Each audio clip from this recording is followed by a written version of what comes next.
Hello and welcome on 360 Sport. I am Adeni Ajishafe. Well, we just have to look at the happenings in the world of sport again. Joining me in the studio is Ibrahim Yusuf. Good to have you. Nice to be here as well. And this time around, let me not go there. You go there. You are in Nigeria No, today. go there. No, come here, Cameroonian. No, let's. I'm actually Senegalese. Let's look at some fixtures that will be coming up. A lot of matches will be coming up today in the. Talking about the from AFCON, just a match in the semi-final. We have Egypt will be facing Cameroon. Well, that is going to be the clash of the titans because the two teams are really raring to go. Who will win this game between Egypt and Cameroon semi-final? Or already Senegal, they've scaled through, and now it's between the host country and the defending and the most winner of AFCON. Talking about Egypt for 7 times. Actually, they are the top 2 when it comes to being rated now. Exactly. So it's a clash worthy of the final. You understand? It was a final, I think, in 2017. I think Cameroon and Egypt actually played that final. So it's a clash worthy of a final, really. So it's going to be a really great game for neutrals. You understand? We get to see 2 opposing techniques or tactics. You understand? Cameroon are big, burly, muscular, and they're more physical. You understand? And we all know the North Americans, they're crafty. They like to hold the ball and like to play one or two playing the shenanigans. Exactly. Do some things that will make the players get frustrated. Exactly. That's the opposing side. Exactly. And also trying to always come closer to the ref and choke the ref and make it look like nothing is happening and they are doing some. Exactly. I think the Egyptians, they learn all this from, is it the Italians or how? The Argentines. That's Argentines, the way they play football. Exactly. They call it Albi Celeste. Yes. So they are really crafty, you understand? So it's 2 opposing techniques and tactics when it comes to football. So I think it's going to be a really blockbuster game, and I don't think we should expect a lot of goals.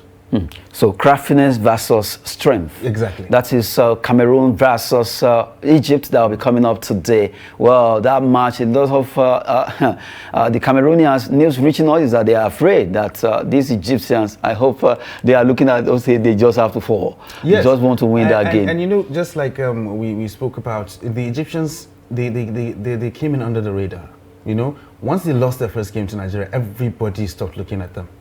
And they started improving. Exactly. They started improving. And then before anybody knew what was happening, they were in the semi-finals. You understand? And they have a very good chance of making it to the final. But Cameroon playing at home, it's a different ball game. You understand? And Cameroon have been absolutely fantastic throughout the tournament. They've been very consistent. They've been good.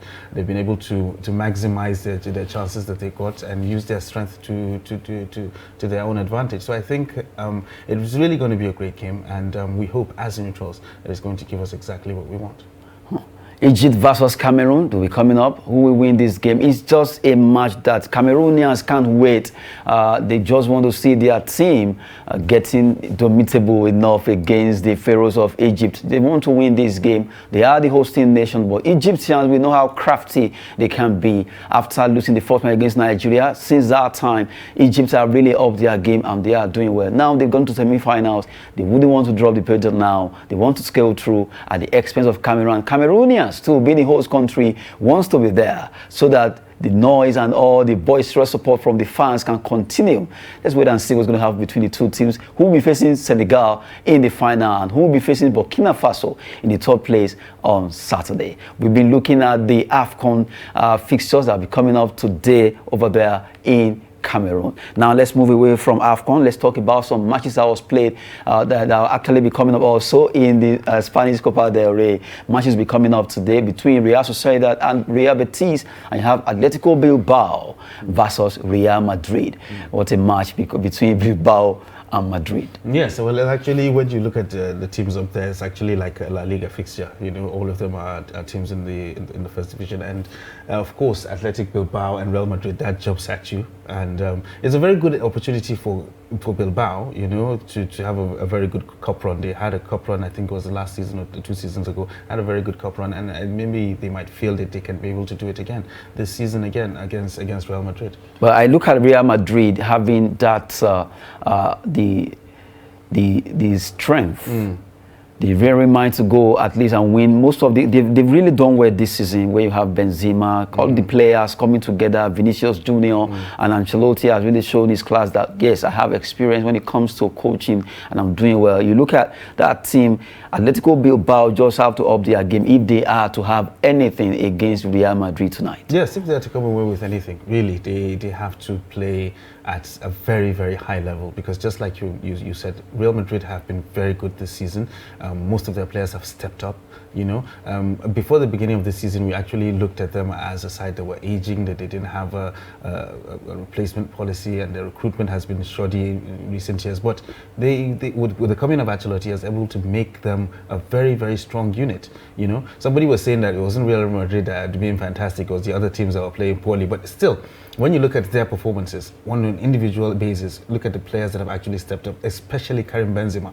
You know, a lot of people wrote him off like 2-3 seasons ago, but Benzema has come back with a bang this season, and he's really doing the business. Vinicius Junior is actually there, and people like Alaba, which came in, have been integrated into the team, and Fede Valverde. All these players, they've been very, very good when you look at them in different areas of the park. And of course, the bench, you have to look at Ancelotti. You have to look at what this guy has done. He's a serial winner. He knows how to make people work. He knows how to make them win. So it's a very good season for Real Madrid. So I think they can actually go on and win whatever it is, whatever tournament they're in. It is very possible for Real Madrid to win their game tonight against Atletico Bilbao. Looking at the Spanish Copa del Rey fixture that we're looking at there, they'll be facing Atletico Bilbao. Well, let them speak the language of winning. They've been winning. Real Madrid have really done well this season so far. Shocked everyone despite not having to sign any Marquis signing or any other star players. The likes of Casemiro, Vinicius Junior, Benzema, they've all done the business being coached by Ancelotti. Good one for Real Madrid. Can they hold it tonight? Let's wait and see what's going to happen there. Now, still looking at some fixtures that will be coming up. Well, the big one is here. The Club World Cup. FIFA Club World Cup will be starting today between two teams. Well, Al Jazeera being the home team, the United Arab Emirates will be hosting this event, and it's going to be happening live today, facing AS Pirae from Tahiti. Those are the two teams that will be kick-starting the FIFA Club World Cup that is being hosted by United Arab Emirates over there in Abu Dhabi. This match, Al Jazeera versus AS Pirae. You know, that's the beauty of the Club World Cup. You know, it brings a lot of teams that you might not have heard of. It brings them to the fore, and the best from each continent. Exactly, and they get to be in the spotlight. You understand? When you hear Al Jazeera, the first thing that comes to your mind is something else. It's really not a football team. You understand? And when you hear Tahiti, you're just talking about a vacation destination, not really a footballing nation. You understand? But when you have teams like this coming to the fore, being in the spotlight, by giving this platform to actually showcase what they can, that is the beauty of the Club World Cup. And maybe we can be able to see one or two players that can be able to break out, go to Europe and do the business. You know, lots of people are really, yes, European football is attractive. It is very, very attractive, and that's where the attention is. That's where the big guns are. That's where the big money is. You understand? But it's very good to see these smaller teams from these smaller nations actually coming to the fore and doing one or two things, and that improves the game for us. And the fact that Tahiti, the team from Tahiti, AS Pirae, will be, they want to prove that, okay, we are not just a vacation destination. Yes. We didn't just get here on the fluke level, because despite the fact that Auckland FC is supposed to be the one to come, but due to COVID-19, they couldn't come to the rules that they can't fly out there. Exactly. Now they picked the second on the log. That's Tahitian team. AS Pirae. AS Pirae versus Al Jazeera. Okay, if you want to look at even the name alone, you might want to tilt towards Al Jazeera, being the fact that, okay, it still sounds more known. Exactly. Compared to... It's something that you have heard of, even though maybe not in that particular aspect, but it's something that you've heard of. This is the second time they are coming for the World Cup. And of course, it's in the UAE, so they have home support and whatnot. So most likely you will give it to them. And of course, when you're looking at a team from Tahiti, and you might be surprised to find out that most of these guys are really not professionals. You know, they have a day job. They just play football on the weekends, and then they have a club, and they There's this particular movie, I can't remember that movie, the old cartoon like that, where I can't remember the title now, but there's this one heavy, really built guy, like a swimmer that has one thing like ankle, like axe, or thereabout. Exactly. As a lady, Anyway, I told you I'm from Tahiti. Maybe you can remind me. Just because the Tahiti players or the club, the ASP, right? Well, most of them, like you said, they have the work they do. They are not exactly. They're not really professional footballers. Yes, but they want to represent their country now because ASP riders are not seeing it as if it's just a club World Cup. They are seeing it as it is our only chance of playing at the World Cup. Exactly, because they're going to be on the world stage. You know, like it or not, people are going to have to watch this match, and there's a chance for them to be on the world stage. So you have bakers, carpenters, taxi drivers. They actually have their own job, but they come on the weekends and they play, and they have a club. You know, and really not taking anything away from them. Yes, we know Oakland was supposed to be there, but if they had not done well, they won't pick them. Exactly. If that shows they are very good. They are very good to a certain extent, you know. So it's a very good thing for them to be in the spotlight at this particular point in time, and I hope they give us a good game. We've been looking at the World Cup that is starting, the FIFA Club World Cup rather. Well, the good thing is that today is the day is starting. 7 teams who will win this edition. Al Jazeera versus ASP Roy will be playing today in UAE, Abu Dhabi precisely, to compete in the FIFA Club World Cup, where the best in each continent comes to play. Well, let's see how it goes as the match continues from there. Now we look at the particular stories trending for the FIFA World Cup playoff. Ghana, as a country, are right now demanding, asking CAF to change the venue, the match venue. But CAF, right now, they've rejected that particular bid. It won't see the light of the day because of the fact that, well, so many things attached to it. Why now? Why are you asking for match venue change now? Now that you're going to face Nigeria, the first leg is your place. We agreed on this particular venue. You have agreed with us. Now you are changing it. It could send a wrong signal to other countries too that wants to play. They could say, okay, we too, if we allow Ghana to do it, we too wants to change. Exactly. 2, what is so particular about that venue that you are changing to, that you cannot play where you want to play? You understand? Yeah. So what is it? The thing is, well, the reason they gave CAF was not convincing enough. You understand? Because if it was for a really convincing reason, like let's say security or maybe health reasons that they don't want concerns like COVID or whatever. You understand? Or yes, or in the security purposes, reasons they are feeling that okay, an influx of people in that region might cause some instability. That is something that CAF will consider. But definitely, they didn't give them a convincing argument. And really, it's just like you said. Why the change of venue now? Why would you want to do that? And just like you mentioned, a lot of countries will feel, okay, fine, if you give it to Ghana, then you can give it to us. You know, so we can decide to change the venue at the 11th hour and take it anywhere we want to take it. And if it doesn't happen, then CAF might be accused of showing favoritism, which is something that you want to avoid. So I think it really doesn't make any sense, since it's really not a particular reason that gives you the opportunity to do that. So I think CAF has made the right decision.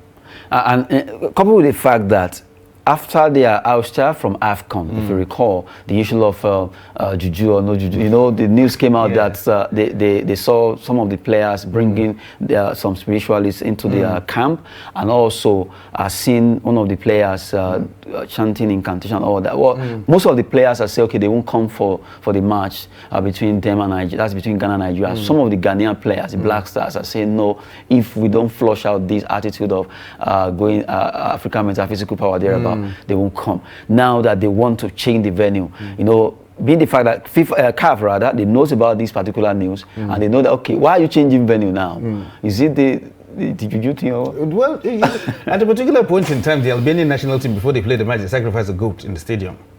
It was this particular video where a particular goalkeeper actually buried something. I saw the video; it was hilarious. You understand? No goal could enter, could beat him. Exactly. All the balls were just flying. But by the time a player noticed it and removed it, and then all the goals started going in. So you see, he pursued the player. So you can't take that away from football. You understand? You really can't take that away from football. At one point in time, there was this story that Ronaldo was cursed by one witch doctor from Africa or thereabout. Yes. So you see, you can't take that away from football. It's actually part of it. Let me ask you a question. Let me ask you a question. Despite all this, why can't they use the whatever it is to win the World Cup? Well, do you understand what I'm saying? Maybe it's not if you can cause Ronaldo not to perform, Ronaldo went ahead to win Europe. Yeah, exactly. Why don't you do it that Senegal, Nigeria, Tunisia will go to the World Cup and win? And they win the Do you understand what I'm saying now? They need to have a conference of African witch doctors. Seriously, how come all this since 1930 that decided World Cup, we've not been able to win from Africa? Yeah. They filed all the best outing for Nigeria, for Africa. I think it was Ghana, right? Yeah, quarterfinal. Yes, Ghana. And since then, we have not, why don't you do the association and let the association win this World Cup? I think maybe they should call a conference of African and make you the chairman. Okay, we've been looking at the Ghana are requesting CAF rather, so change the venue between the game they will be playing against Nigeria and the playoff. They want to see the venue change where they can at least perform better to them. But CAF are saying no, it's not going to be because this is where we agreed that you're going to play your match. What if by the time Nigeria wants to play too, they say, okay, we want to change? And what if the country that you are hosting say, no, we don't want. We too want this place. And there will be dilly-dally. Exactly. Then we'll be having back and forth every time that there's a match that they're supposed to play, and it doesn't really bode well for football. You understand? Once you make arrangements, you keep to it. Unless there's a valid reason, just like we pointed out, maybe health reasons or security. I mean, like these are really big issues that need to be looked at. Unless because of those reasons, I really don't think these kind of things should be entertained. And looking at now, as we are speaking concerning the men's match, the playoff, the women too, we play against Cote d'Ivoire. They were playing over there in Abidjan. Already they are there. They are already training. They had their first camp, and now they will be facing Cote d'Ivoire, and we know what Cote d'Ivoire did. Although I'm not looking at, yes, they won 20-0 against all the countries they faced, but I believe this is a time for Super Falcons and Super Eagles to show that, yes, when it comes to football, forget whatever happens, we are still dominant. Yes, I mean, it's really time that we've been hoping. We've been hoping that we'll get to see another golden generation of Super Eagles and Super Falcons as well. You know, it's been a long time since we have been really that dominating factor. I mean, like truly dominating factor in even when we won the last one, the AFCON in 2013, we really want like a dominant factor. You know, we came out of a lot of people were surprised when we won that particular AFCON with Stephen Keshi's voice. You know, but when you were looking at the golden generation of Nigerian football, you knew that when they went into the field, they will do the business, and you had no doubt whatsoever. So we are trying to look at how we can be able to come back and get that golden generation of players. We thought that we are hoping that this could be a beginning of something spectacular for us, and we hope that we can be able to get there both in the men and women's game, because we used to blow everybody out of the water when it comes to the women's game. We used to win 8-0, 12-0, 50, and you know, we used to blow everybody out of the water. But recently, all the other nations are starting to catch up.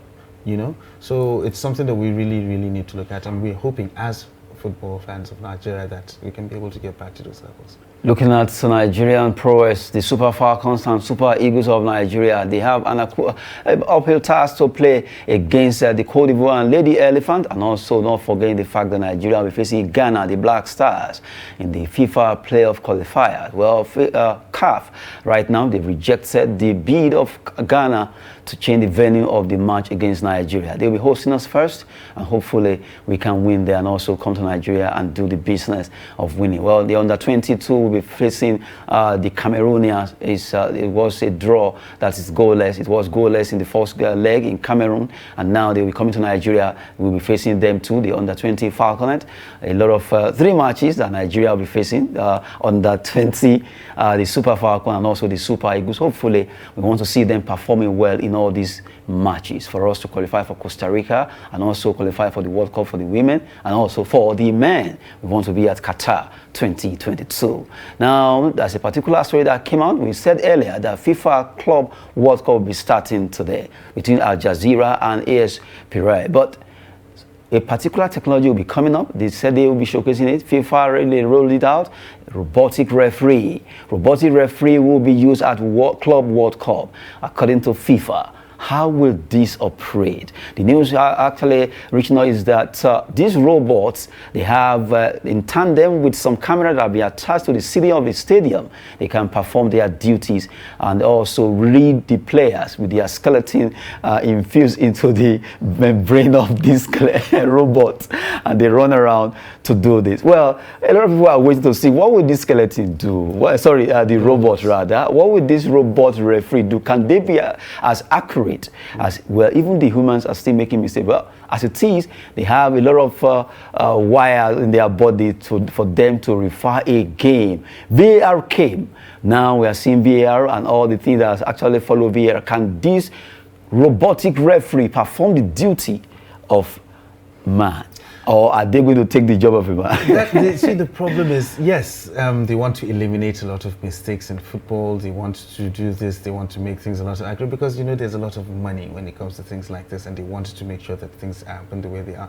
But really, for football purists, we really don't want to see things like this. Even when VAR came, a lot of us kicked against it because it was going to affect the flow of the game, and it has in a lot of ways. You know, yes, it has eliminated some degree of mistake, but we'll still see some inconsistency when it comes to VAR. We're not used to that. We're not even used to VAR now, and you're trying to talk about bringing in robotic referees. I mean, like it really doesn't make much sense to me when you look at it like that. I mean, like, football is a human game. Allow humans to play this game and referee it. You start talking about robot coaches now, you understand, before you know what's happening. That means and nobody will get a job. They will start the robots are coming to take over the job of Mourinho. Before you know what's happening, you start having robot players. And so from the way it's going now, someone was asking that, okay, these robot referees, can they run like human? I'm like, it's possible. They can even run more than humans. These are machines. You understand? Machine. Yeah, when you start talking about things like fatigue, you're talking about things like injuries, because cutting that off. You've seen referees get injured before. We've seen referees get fatigued and whatnot. Yes, but they're removing